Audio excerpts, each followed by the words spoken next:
तो महावीर बुद्ध ने ये महत्वपूर्ण जाति स्मरण का विज्ञान दुनिया को दिया, और जो ध्यान का एक महत्वपूर्ण आयाम है।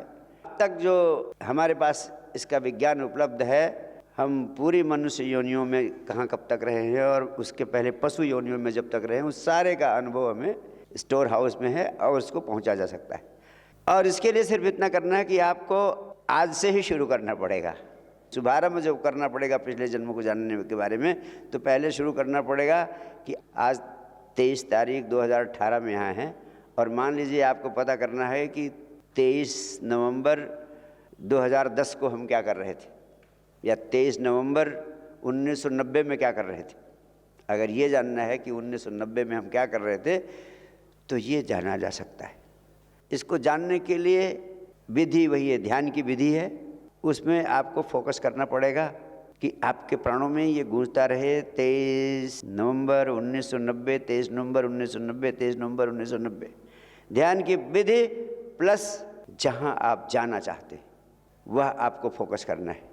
धीरे धीरे कोई 5 दिन का अभ्यास करने पर आपको ये सब चीज़ें बड़ी आसानी से आ सकती हैं। छोटी छोटी चीज़ें आप जान सकते हैं, लेकिन उसके पहले थोड़ा ध्यान के गहरे प्रयोग करने उपयोगी होते हैं। तो ध्यान एक फोकस है, और एक विशेष दिशा में जानने के लिए हमें अपनी सारी ऊर्जा को उस दिशा में केंद्रित करना पड़ता है। लेकिन पिछले जन्मों के बारे में जानकारी करने के लिए या पिछले वर्षों के बारे में जानकारी करने के लिए आपको 2-3 महत्वपूर्ण काम करने पड़ेंगे। उनको इसलिए बता देना चाहता हूँ कि आपकी स्मृति में रहे, और इसलिए भी बता देना चाहता हूँ कि पिछले जन्मों का स्मरण करने से आपको आध्यात्मिक तल पर लाभ क्या होगा, क्यों भगवान बुद्ध और भगवान महावीर ने इन प्रयोगों का प्रारंभ किया। मैं संक्षेप में वो चीज़ें बता देना चाहती हूँ जो आपके काम की हैं, क्योंकि गृहस्थ जीवन में है आपको बहुत सारा उपद्रव नहीं उपलब्ध कराना चाहता हूँ जिससे कि आप अस्त व्यस्त हो जाएं। केवल सार आपको देना चाहता हूँ। उपद्रव के सारे डिटेल्ड विवरण मैं अपने पास रखता हूँ, ताकि मैं आवश्यकता अनुसार आपका सहयोग दे दूँ। आप उतना ही जानें और उतना ही अपने पास रखें जितने का आप उपयोग कर सकें। पहली बात, मेरे पास बहुत से मित्र आते हैं और कहते हैं कि गुरुदेव आपने फला आदमी को पिछले जन्मों की चीज़ें दिखाया, उसे अनुभव कराया, मैं भी करना चाहता हूँ।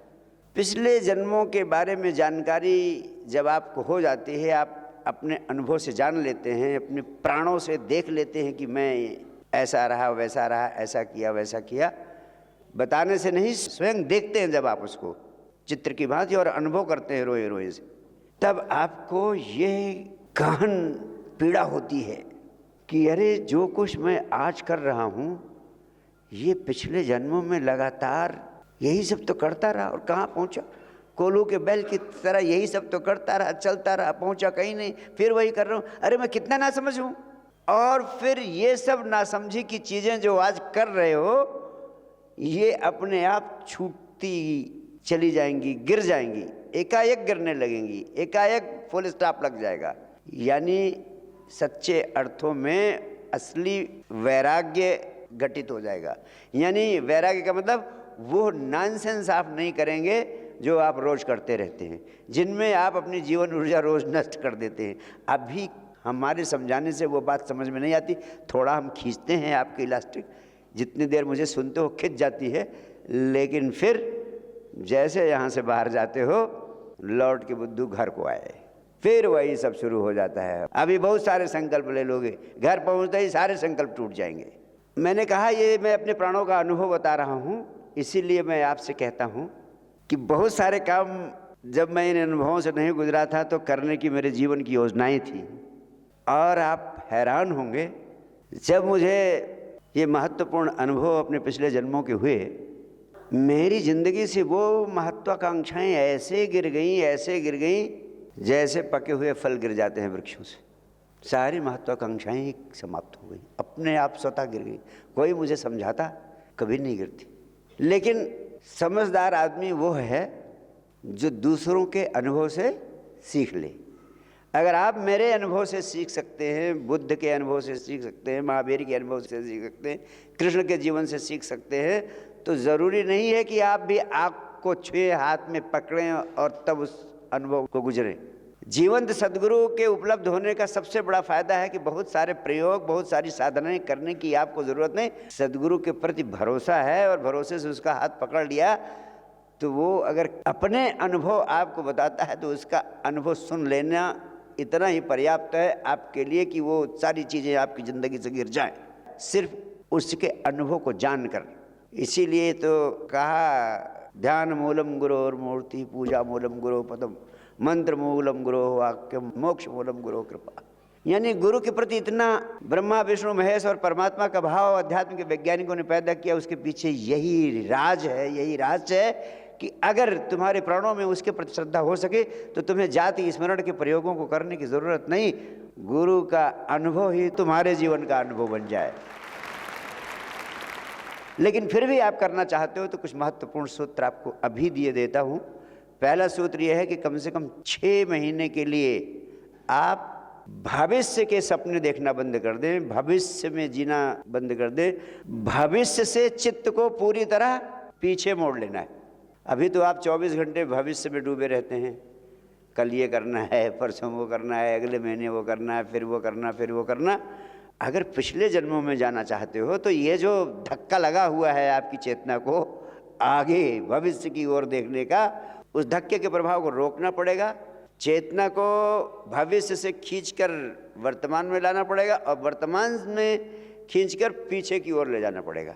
यानी सबसे पहला काम है भविष्य की सोच बंद, अगर पिछले जन्मों के स्मरण में जाना है तो। और ये संकल्प कर लें कि 6 महीने तक हम भविष्य की नहीं सोचेंगे।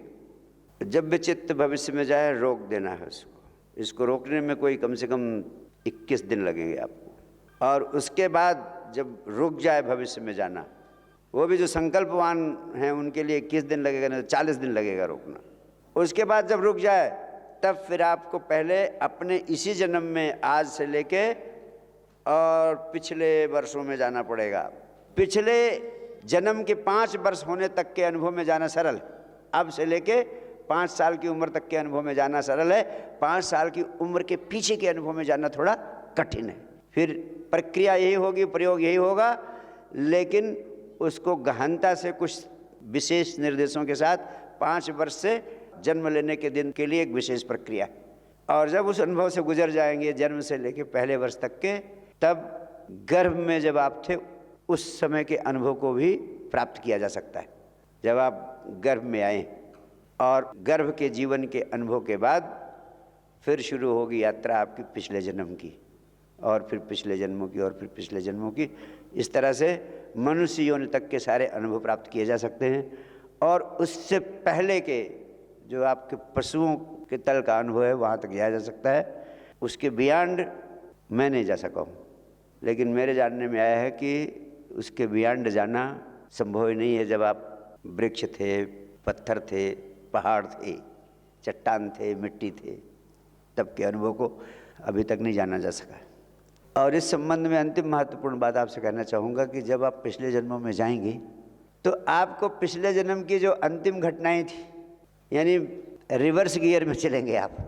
तो पहले जब आप मृत्यु का क्षण आया तब क्या थे, फिर क्या थे, फिर क्या थे। जैसे कोई फिल्म आप रिवर्स गियर में देखें, इस तरह का अनुभव होगा। वो भी एक कठिन काम है, वो भी बिना गुरु के सहयोग के नहीं हो सकता। जैसे किसी उपन्यास को आप पीछे से पढ़ें, किसी पुस्तक को आप लास्ट पेज से पढ़ना शुरू करें, फर्स्ट पेज तक जाएं, again it will be a difficult काम, लेकिन करते करते अनुभव से आ जाएगी।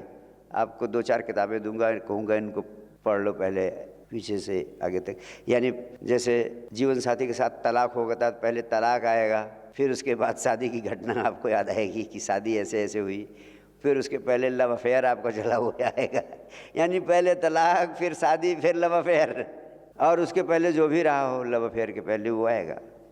समझदार अगर आप हों आप, तो आपको ये पता चलेगा कि पिछले जन्मों की घटनाओं के स्मरण से कि ये सारा का सारा जीवन सिर्फ खेल है, और जो कुछ भी हमने अब तक किया पिछले जन्मों में वो भी सपना, और जो अब हो रहा है ये भी सिर्फ सपना है। इसको किसी प्रकार की वास्तविक देना सार्थक नहीं है। पिछले जन्मों के स्मरण में तो सरलता से ले जाया जा सकता है, लेकिन जब पिछले जन्मों की घटनाएं याद आती हैं तो जब आप उनको देखते हैं तो चूंकि आपके सूक्ष्म शरीर से जुड़ी हुई घटनाएं हैं, तो ऐसा मत सोचना कि आप उनको अलग होकर के देख पाओगे, लगेगा आपके ऊपर आज भी घटित हो रहा है। जैसे आप किसी घटना को देखते हैं और आपको अनुभव होता है कि पिछले जन्म में आप वेश्या थे, और जब वेश्या होने का वो अनुभव आप आज करेंगे तो ये नहीं लगेगा आप किसी दूसरे को देख रहे हैं, लगेगा कि मैं आज ही वेश्या हो गया हूँ और मैं ऐसा ऐसा कर रहा हूँ।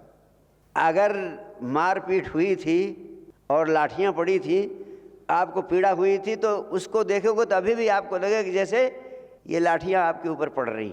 यानी जो कुछ भी आप देखेंगे, और बहुत कुछ ऐसा अप्रीतिकर भी देखेंगे जिसको देख के आप भागना चाहेंगे, और उस समय बहुत लोगों के लिए बहुत मुश्किल हो जाता है उसको अपने से अलग करके देख पाना।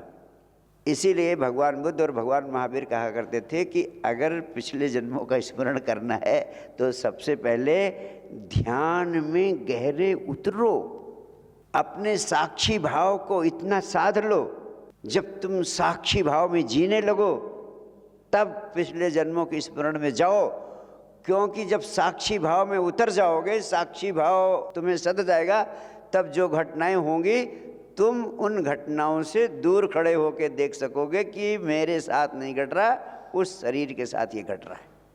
जैसे काशी नरेश ने साक्षी भाव से 2 घंटे पेट कटवा के ऑपरेशन करा लिया, तो पहले गहनता से ध्यान में उतरना जरूरी है, ध्यान का गहन प्रयोग करना जरूरी है, पहले साक्षी भाव को साध लेना जरूरी है, ताकि पिछले जन्मों में जाओ तो पिछले जन्मों की घटनाएं तुम्हारे वर्तमान जीवन को दुष्प्रभावित ना कर सके।